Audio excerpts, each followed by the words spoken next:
Hello and thank you for joining us for another exciting episode of The Woman in You with Zoe, where we bring you insightful conversations with some of the most influential leaders.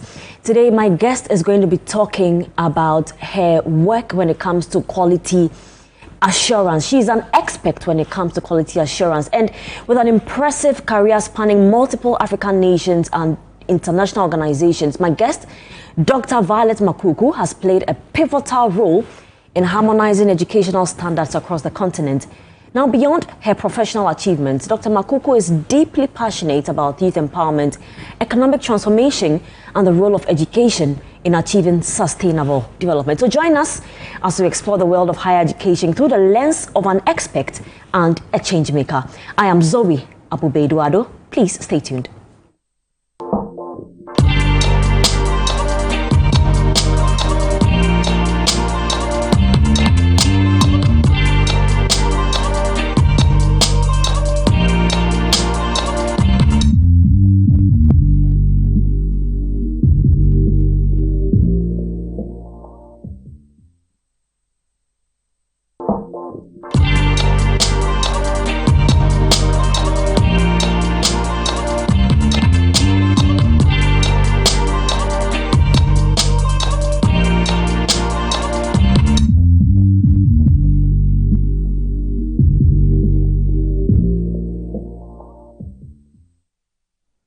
You all come back to The Woman in You with Zoe. I've given you an introduction of who my guest is. It's now time to speak to her, to let her tell us what she's been doing. She's been in Ghana for over 10 years and originally born in South Africa, but she lived in Zimbabwe also for some time.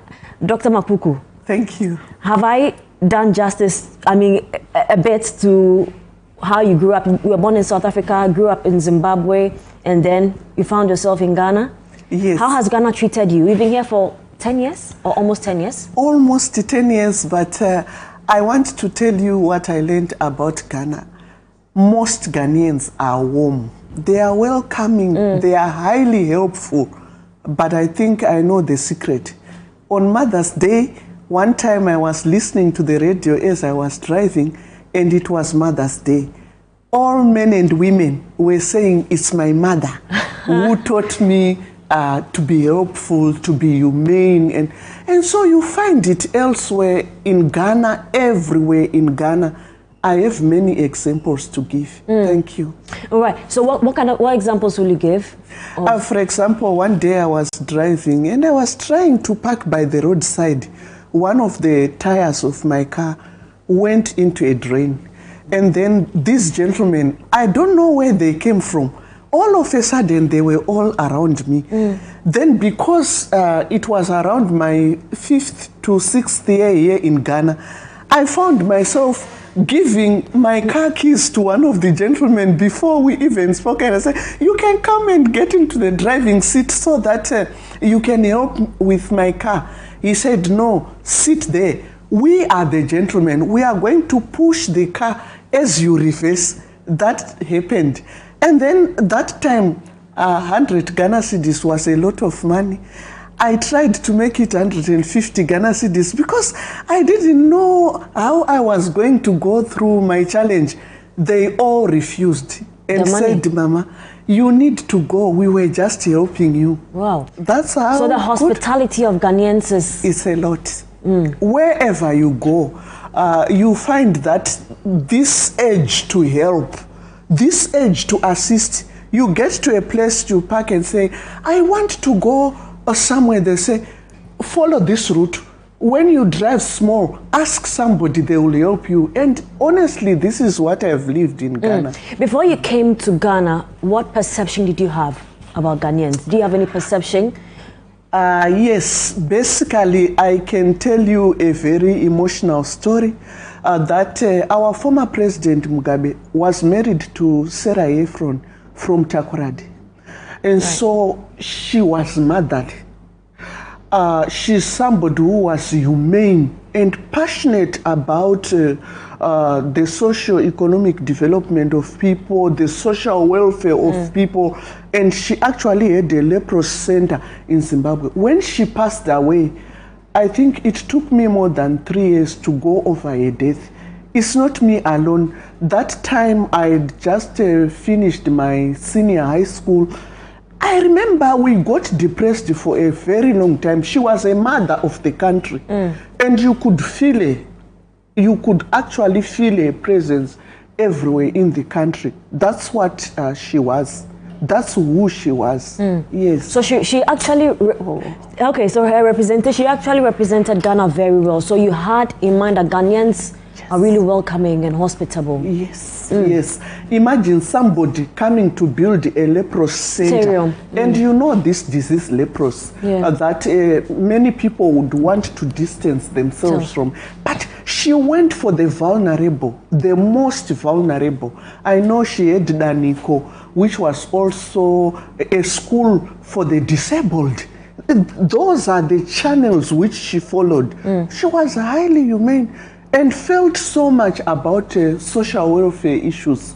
It got to us. We benefited a lot from her, and we lost a lot when she passed away. Quite interesting to note. Now, I'd usually want to know a little more about you growing up. I'd earlier mentioned that you were born in South Africa. Yes, so my earlier life, my father was in the security services, police to be precise. He was normally a member in charge.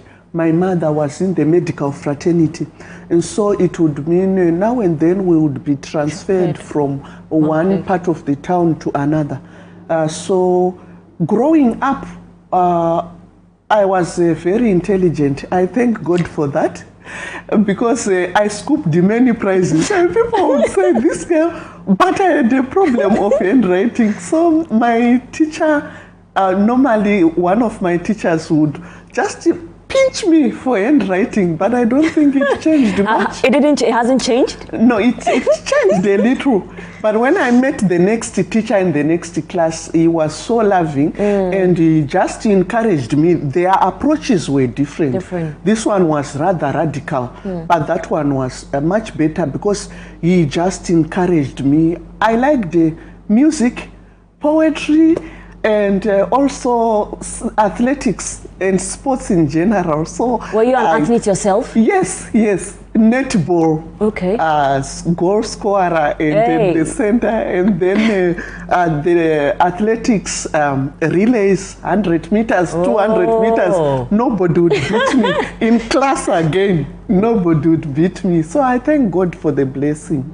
Yes, I do. And what fond memories do you have aside from the sports that you're speaking about? What fond memories do you have growing up? Yes, I liked my schooling. That's something else. My mother and the whole family. I think one thing I've never managed to go through is the death of my mother, because the stronger the bond, the more you feel the impact of the loss. So it took me a long time. Even now, I don't want to talk much about my mother.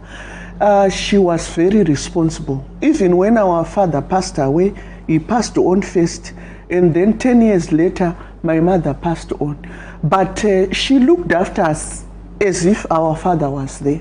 It was really good. We went to some of the best schools in the country. We had a system. Is this South Africa? It's in Zimbabwe. Zimbabwe. Yes, it's in Zimbabwe. And then also, now going to get married is one of the things I always laugh about. My husband is late, but when I wanted to go to Wellesley University in the States, he said, but how about our marriage? I said, oh, okay, no, I thought I would go and come, we will marry. And then he said, no, I'll make it up for you. So I didn't go.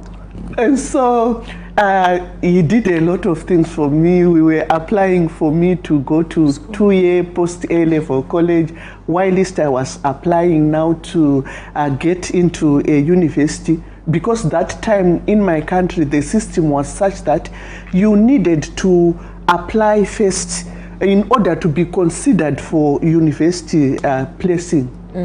So for me, because I knew I was going to school outside Zimbabwe, I didn't apply. And so, but I can't say I missed, because this secondary school diploma which I had. It was for 2 years instead of 4 years because I had A-level Cambridge. And then after that, I taught for a few years. While we had we eventually got married, by the way, and we had our firstborn in 1995 on Christmas Day. Oh, yes. And so Christmas that was wonderful. But my husband was loving. He was that kind of husband who would cook with me in the presence of friends and family. He's the kind of person who would help me to change the diaper. And he always told me one thing, that if I'm to die today, I don't want my children to suffer. So don't say I can't overtake my husband in terms of education. See the kind of husband I had. So we saw an advert for a program in honors degrees. That time we had a young one, less than 6 months old, the second born then. He said, you are going to school once you pass this interview. Said, but our baby, I need to take care. Said, everything will be in place. I'll make sure that you get the support whilst you go to school and our baby is growing. For sure. That was my first degree, which I then did. From there, I did my master's and later on my PhD. When I graduated, his health had deteriorated so much he couldn't accompany me, but he hugged me. He wished me well before I went for my graduation and said, you have done me well. Wow. And so that became my foundation for doing my master's, my PhD. And look, long after he passed on 3 June 2003, look at where I am today. Yeah. He told me, as much as you can, I will not stop you. Get a PhD before me, it's fine by me. But you know, sometimes with our patriarchy, many married women would be suppressed. So if you didn't have the kind of support you had from your husband, do you think you would still have been able to do or achieve what you've achieved? I know you're a very ambitious woman, but do you think if you didn't get the support you had from him, you would have gotten to where you are now? Yes, I would have. Because basically, I'm a brave person. Yeah. I'm a goal-getter. And I'm very intentional and deliberate. From our upbringing, you know, at grade 5, I could sew, I could design because of my parents. Okay. Each holiday, when we were now in boarding school, when you come back, the auntie who helped us was sent for off days, 1 month or so. So we would do the chicken, the garden, everything else. We had duties with one of my sisters in Swaziland now, and my bigger brother. And my parents were good at training us in life skills, training us about how you can live in a cruel world. So we grew up with that. And also basically our Makuku family in general, we have a background of the business mind in us, the mindset of progression from our great-grandfathers. So Africans have a lot in common when it comes to discipline and instilling that, the discipline. Yes. Africans have a lot in common. Yes. But now, will you say that what you experienced growing up, do we have the same in our modern society now, where parents are strict and will want their children to, do as they say? Do you think we still have those values you learned as a young person, the values your parents instilled in you? Do you think you still have them, or we are just letting it go because of modernization? No, for me, I think I've changed. Because when I look at my first 2 children, I used to beat them up. I don't want to lie. Because sometimes you talk to them 2-3 times, they continue to do the same thing. I remember they are fighting, sibling fighting. It annoyed me. So one time I just put it under the seat, and when they started fighting, I just picked it and lashed. And it was good medicine. You even reminded me of my mother. She wouldn't, because she was in the medical field, she knew that the physical too much would hurt the child. So she would get your ear, take it up and down with you. That was enough to make you cool down and stop whatever mischief you could be doing. So I always laugh about that one. Then I have two, so I've got 4 children. Later on, I remarried 8 years after losing my husband. With my late husband, we have 2 children, 95 December and 99 October girl, boy first girl. Then with the second marriage, 8 years after, again I have a boy, 2008. We had his birthday just 18 March. And then a girl also, the boy is now 17. Wow. The girl is 13. And so the way I treat them, and when I compare with the way I used to treat this, it's different. It's also different because of what they do. These ones would follow instructions. You would see them with more respect. But these ones, my young one, the last one is a girl.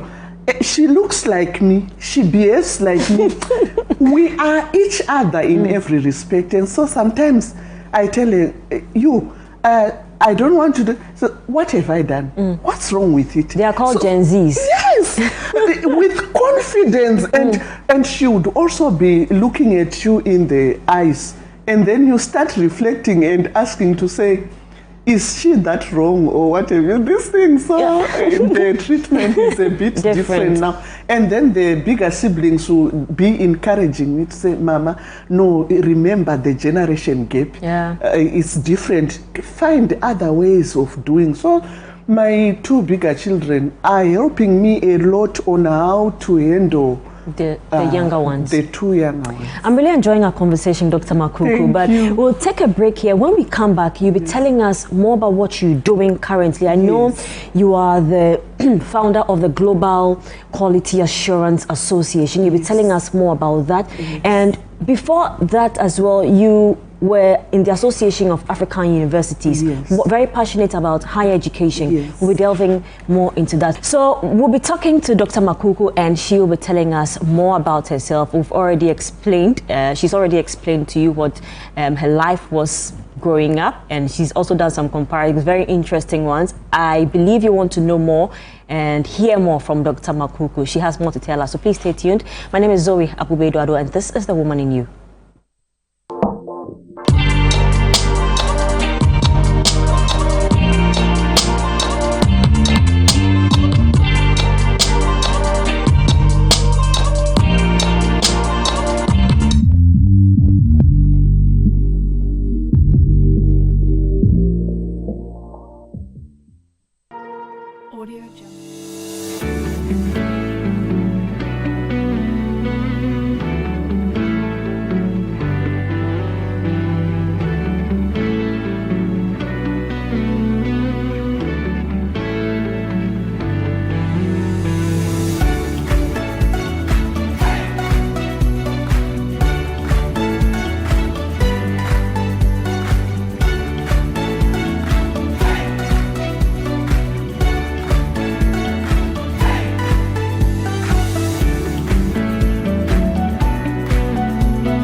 You're welcome back. My guest today is Dr. Violet Makuku, and we've been having some insightful conversation.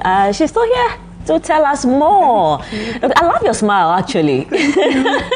All right. So before I take the break, I was talking about what you do now, which is the global quality assurance. Why are you so concerned about quality assurance? And is it really a problem in, I don't say Ghana, in Africa?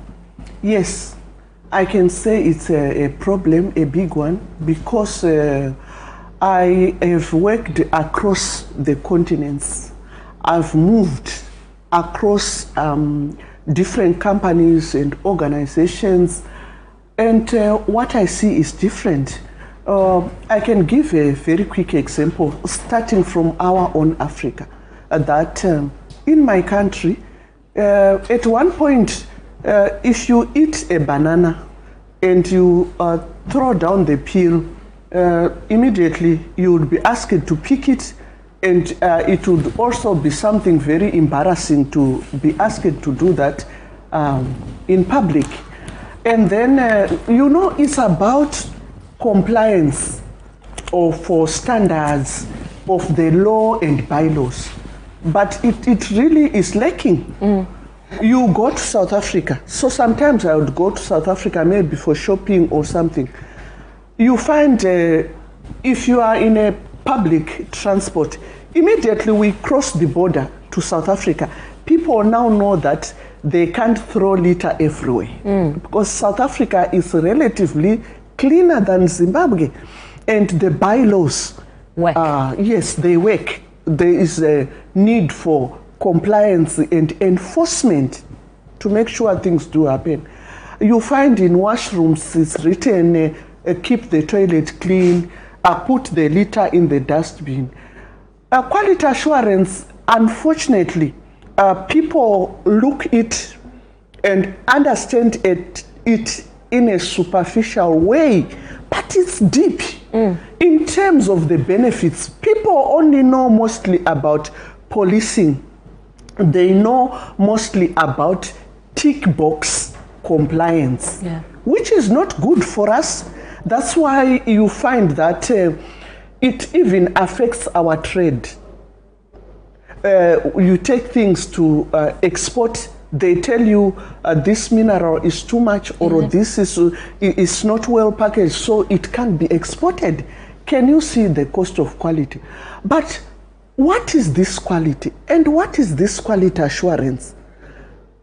Under quality assurance, we have things like compliance, verification, standards. I can go on monitoring and evaluation, risk management, disaster management, rewards and punishments. What is said is accreditation. Some of these things I'm talking about, I've done my research. This is part of what we are concentrating on. And it's unfortunate people elevate them more than what they are. They are children of quality assurance. So in simpler terms for you to understand. So you find in an academic institution, people would say academic planning and quality assurance. No, a child cannot breastfeed the mother. And so look at these issues of lights. Can you imagine? We have what we call 8 wastes, which can be controlled if there's an effective quality management system. But how many people know about the 8 wastes? And what do you do to curb something that you don't know about? People live in washrooms mostly. I've traveled and I've moved. You find at least 1 or 2 washrooms are not working, but water is flowing through the cistern into the chamber. And if you take a bottle, in less than 30 seconds, a bottle is full. Can you imagine the cost of utility bills? We go on to lights. People have left the air cons, the TVs, the lights are on. And so that budget for utility bills compromises quality because you may be needing new cameras, new pieces of equipment, maybe some other renovations, but you can't do them because money has been channeled towards utility bills. And so that wider understanding and the deeper understanding is something which is lacking. Is it not a human problem? As in, individuals are the ones that are making things very difficult. Yes. Because if you really want to target organizations, you can deal with management. So, Yes. But the people under the management to have to be schooled, Yes. have to be taken through. Yes. So do you think, in your view, that you have worked in higher education, should this be part of a curriculum of any sort? And if it should, at what level Yes. should we imbibe this quality assurance mentality in people? I think from the lower level, kindergarten, if they are now having their break or what, or children also at kindergarten and lower classes, sometimes they are allowed to eat or do certain Yes. things.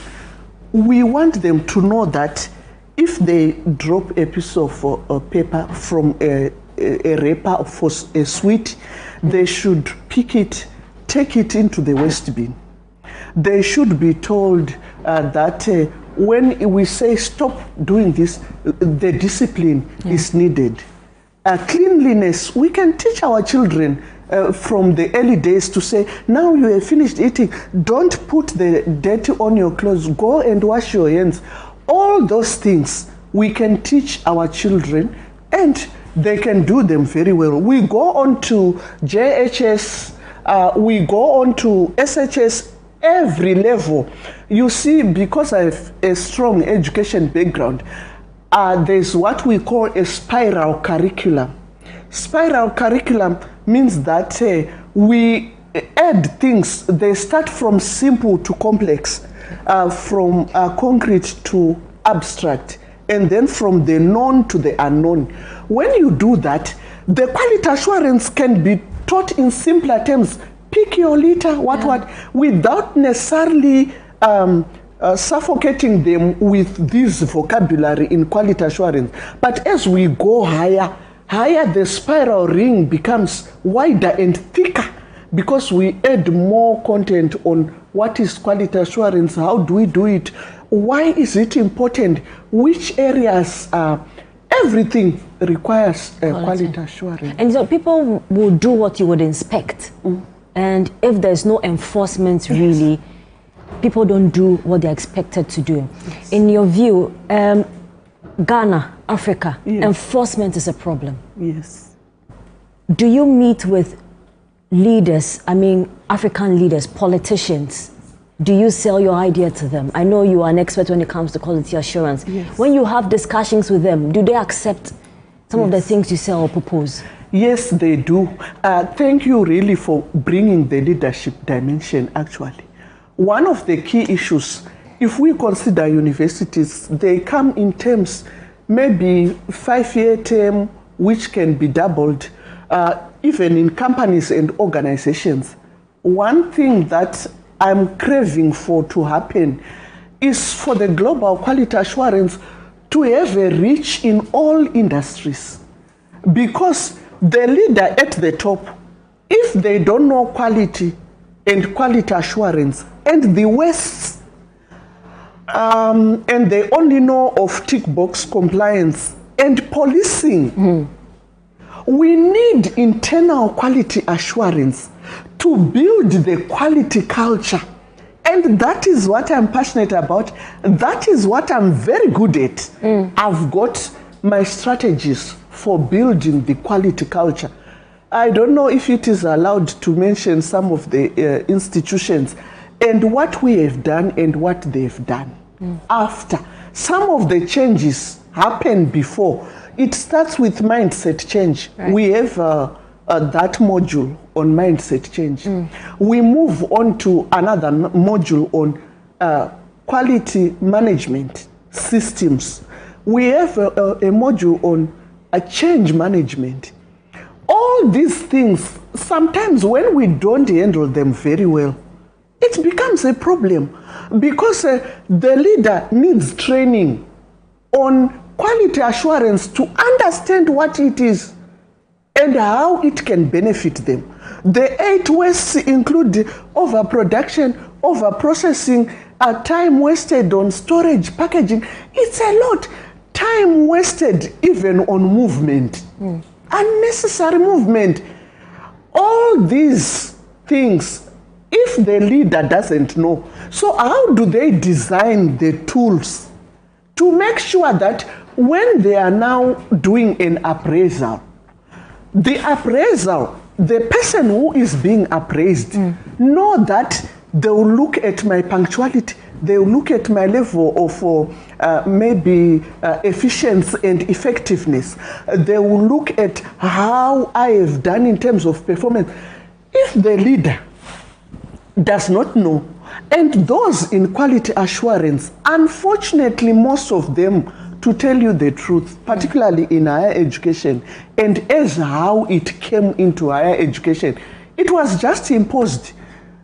If you don't have a quality assurance unit, department, or directorate, we will not accredit your program. Okay. We will not accredit your institution. So people just rushed to install the quality assurance, but we have a deficit in trained personnel. Without bragging, I also thank God that I'm one of those people who knows the higher education system, which is one of the requirements. You need to know the system where you are going to apply your quality assurance, and also have a highest qualification of PhD in quality assurance in university education.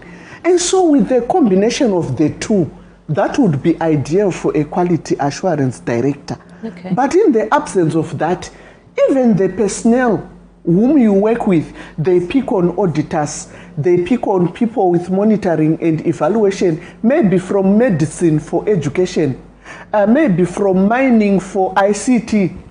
Do you see? Yeah. But the good thing also about quality assurance is the principles are universal.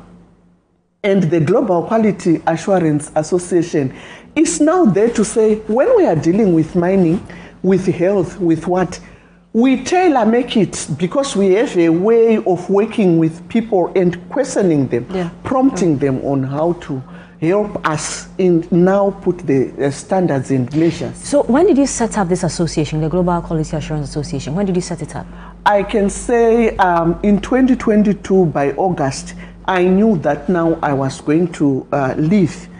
So by December, I knew I would be off. So I left the Association of African Universities, yes, in December, end of December 2022. But the project that I was, it's a brainchild for the African Union Commission.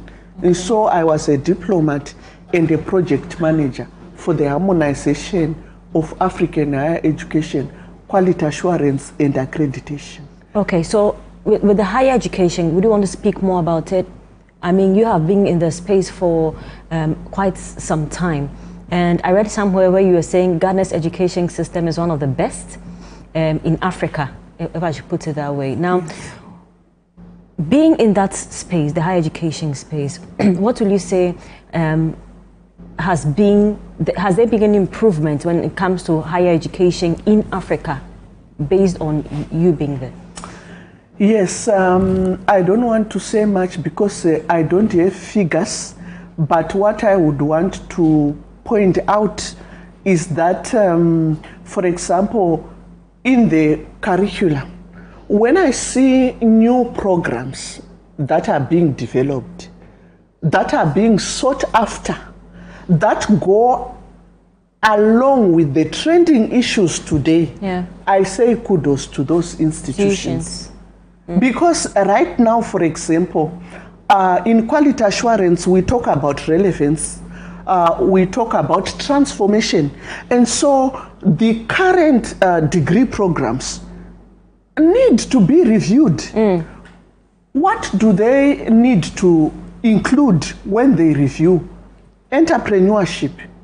But problem is people, when I say entrepreneurship immediately, people only think about business. But we have social entrepreneurship, and then we have business entrepreneurship. We want things like business development and financial management to be universal, taught universally to the students, and they will have a wider choice. And it stimulates their thinking. So those are some of the things that I think should be included there. ICT, we can't do without. When COVID came, people rushed to buttress and put on these things for online. They invested in it. But I can tell you one thing for sure.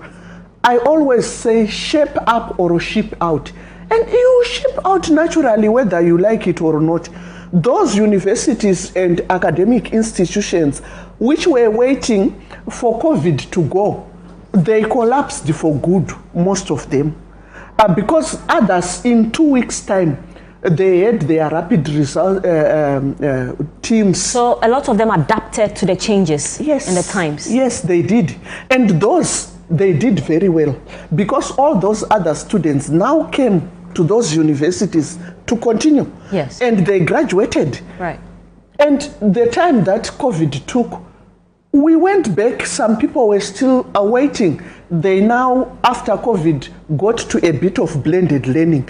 Blended learning is a combination of face-to-face and online. Before long, you see that gradually, the blended learning is fading away. It's very, very sad for two reasons.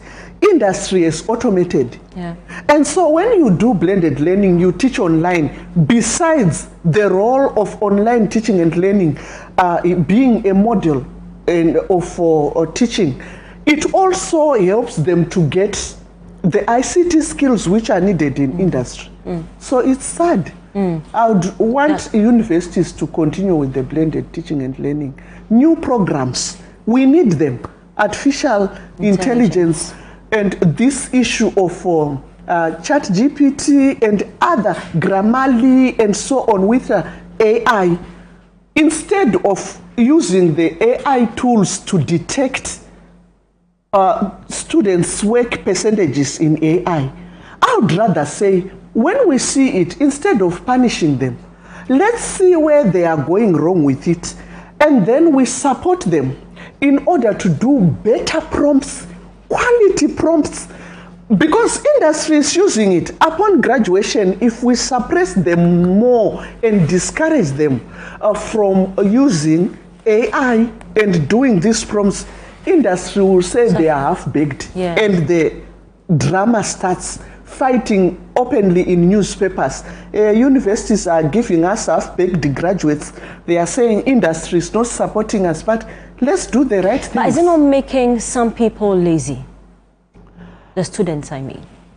I can say that you cannot stop a change whose time has come.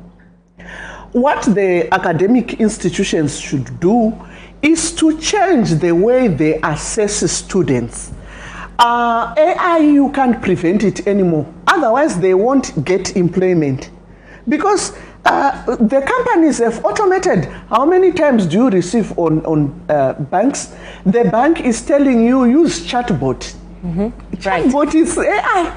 And so they won't be lazy, but there will be a new way of working, an efficient way of working, whereby if initially they, let me say, for example, we want to check on how the education system is doing and many other things.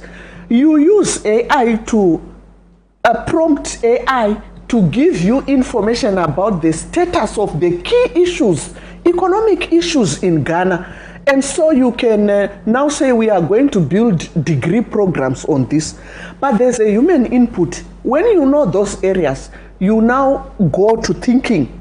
It's independent thinking, sharp thinking, innovative thinking, creative thinking, to say what kind of content, programs, exercises are we going to put in there. The ethical component is also important. To what extent will we allow these prompts to be used, these ICT gadgets and tools to be used? The human element, we can't leave it. We did the International Day of Education, and UNESCO was concerned about the human element, we centered around that. We did well because we were saying, don't be afraid. The human element cannot be eliminated, but the ethical consideration is important. But the efficiency, effectiveness, this time around, especially for Africa, our development, socio-economic development, should be faster than how it was with the developed world, because there are so many things that favor us. We are adapting and adopting and tailor-make to our context. Thank you.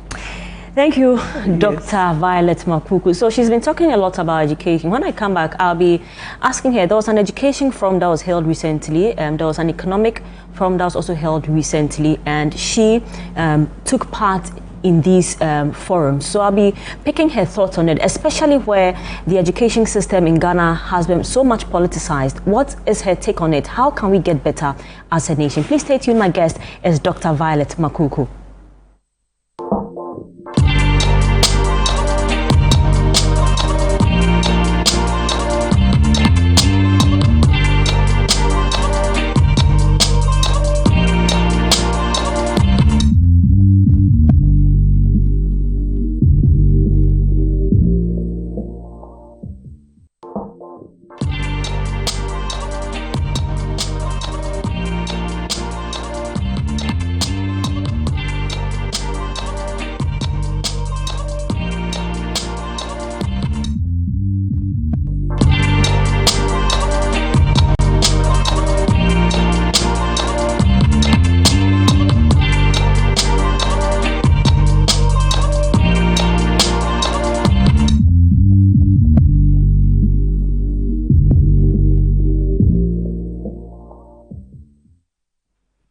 You're welcome back to The Woman in You with Zoe. My name is Zoe Abubeiduado. My guest is Dr. Violet Makuku. She was speaking to us before we took the break about education. So, Dr. Makuku, I want to find out from you. We had an education forum where we sought knowledge from experts around the country, how to make our education better when it comes to Ghana. You were part of that forum.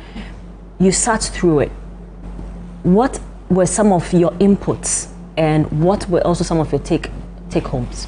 Okay, so my key submissions concerned the things that are done at different levels. You see, our challenge is the recruitment system, for example, in universities and colleges, is such that they may not really consider whether you have an education background.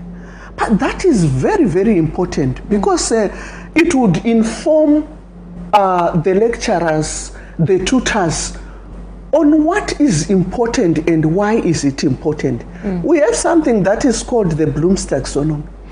That thing is hinged on a psychological theory which talks about the 4 age groups, where at any age group what they can do and what they cannot do. But it has been widely misinterpreted because it's presented separately from the theory. And some of the people who also pick it up just from the air and run with it do not have that strong background of understanding it. So what am I saying? Look at China. I've watched several, when I say several, a lot of Chinese videos. Before they even get to class 7, they can do the garden. They can do manicure, pedicure. They can do these things. Do you know something like this? It's done by a young Chinese learner in class 3 or class 4. They put these glasses in line. One is putting the red, one is putting white, the other side. It goes there. It's ready for export. There are so many things. Holders, decorations, paintings being done by primary school children.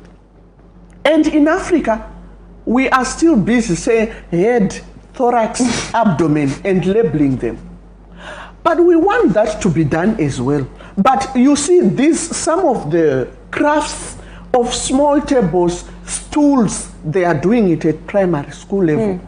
But we are doing it at technical university level. That's what I'm going to say. So it's more a technical problem, where we should encourage a lot of people to venture into technical or TVET in Ghana, as we do in Ghana, because the notion previously was that if you do anything TVET, you are not academically sound. But times have changed.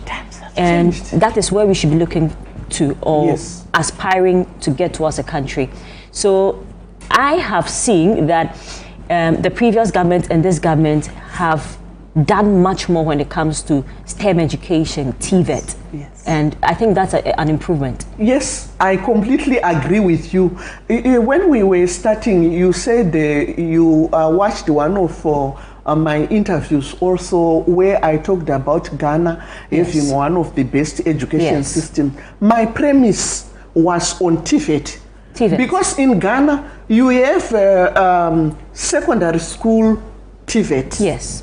Where they are preparing them to go to TVET colleges, to also go to TVET universities, of which we have 10 technical universities. They are polytechnics which were converted to technical universities because the issue of manpower, of who was going to teach in the universities and colleges, was now a problem. So it's very good. In fact, when you look at the 5 Asian tigers, we have Taiwan, Malaysia, Singapore, South Korea, and Japan.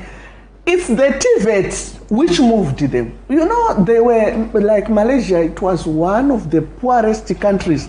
But look at it now. TVET is the one. So what can we do about the politicization of our education system in Ghana?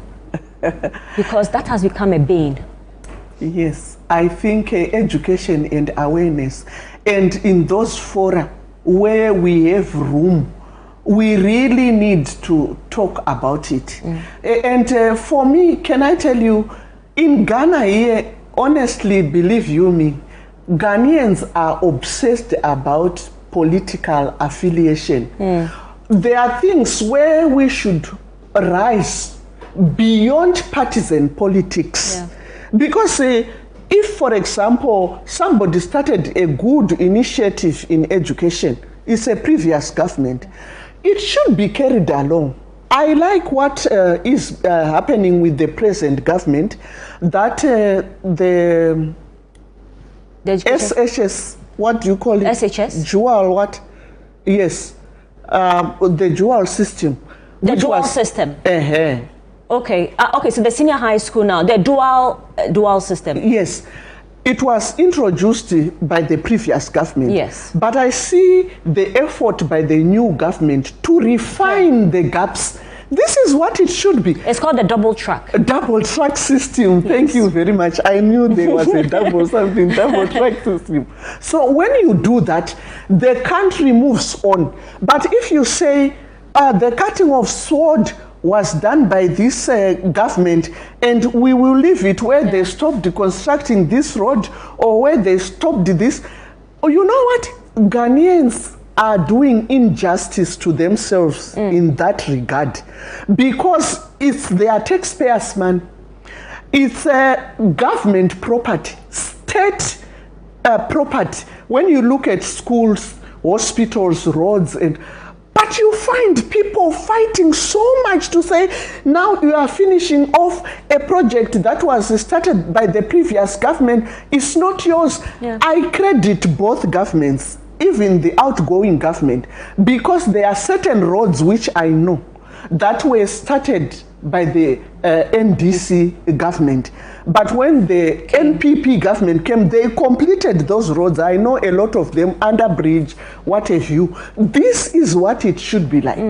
And now we see the education system started by NPP, but now NDC is continuing to refine and plug the gaps in the system, which is very good. I wish Ghanaians could rise beyond partisan politics in some of these socio-economic development issues. Very, very important indeed. Will you commend the National Economic Forum that was also held? the economic Yes, to some extent I do, because I'm a foreigner, and but I've stayed in Ghana. When I've stayed here for almost 10 years, it's also my home, where I am at that time. If I can contribute positively, it's okay. So we went there for the open forum first day, but for me, because I was not accredited, when I wanted to join the sub-theme 2, to go into the breakout rooms, I was denied that. But I had a lot to contribute. And it will benefit me, because I look forward to staying in Ghana maybe for life. Because my children are here, I can't disturb their education and their career progression. So I'll be with them. So that thing, let's see, okay, how we can open up to wider contribution so that it can work for everybody. All right, so let's go back to your organization. Now, you set it up almost 3 years ago. Yes. You have targeted private institutions to help them be better when it comes to quality.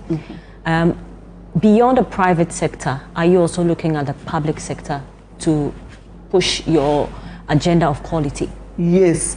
So it could sound like we were looking more at the private sector, but we are just spreading ourselves to cover private sector, public sector, extraction industry, manufacturing industry, and service industry. So usually, do you send applications, or the companies request that you come and speak to their people, management staff, about quality assurance? No, it's all the ways. Sometimes they come across something we have done and they are calling us. Sometimes we are advertising that we are going to have this event. So it's at different levels, even individuals. A person can call you, I want to be a quality assurance director. The interviews are coming. Please, can you take me through education and awareness of the key issues which I'm concerned about? Then you take them through individuals. You can have an institution and organization inviting you, come and do for our institution or organization. Sometimes we do international, where people from different countries, different organizations are coming. And so, but I like the organization, company, institutional based. Why? 3 to 4 reasons. You go there, it's contextualized to their challenges. And so you are helping them practically with solutions that they need to address there. You are having them to have a shared understanding. All of them, because all those institutions, Workstop, I've seen vice chancellors and the top leadership staying with me for 5 days with their staff. And so we do that common understanding. After the common understanding, less friction and common vision. When you go there driving together the same agenda, they have a large threshold number of people within the organization, company, or institution who are now driving the transformative agenda. And it's less expensive, but we also encourage them the international. So if someone wants to get in touch with you, how do they do that? Social media handles or website? Yes. Thank you. We do have our website, gqaa.org. We have info@gqaa.org. We have director@gqaa.org. We are also on all the social media handles. Global Quality Assurance Association on LinkedIn, Global Quality Assurance Association on Facebook, and we even have a YouTube, a channel, a Twitter, a former Twitter, X, and Instagram. Thank you so much, Dr. Makuku, for being. Your final words before we wrap up. Please call us. Allow us to share with you, to be part of your relevance and transformative story. You can be more profitable. You can be more productive if you invite us to be part of your success story and transformation. We are available for you. We want to push quality to to a level where the quality culture is felt like you could literally touch it, and then we can get rid of some of the challenges that bedevil our success. We are here for you. Call us. We want to work with you. No matter which sector you are, we are available for you. We tailor-make everything for you. The top leadership, we also want to reach out to you so that when you understand the real depth and roots of quality assurance, you know how to make it happen with the middle and junior staff in your company, organization, or institution. I thank you. Thank you so much, Dr. Violet Makuku, for being on the show. My guest today was Dr. Violet Makuku, and she's the founder of the Global Quality Assurance Association. My name is Zoe Abubeidu Ado, and I am your host for this show. Thank you so much for being a part of this exciting episode. We'll meet you on our next episode.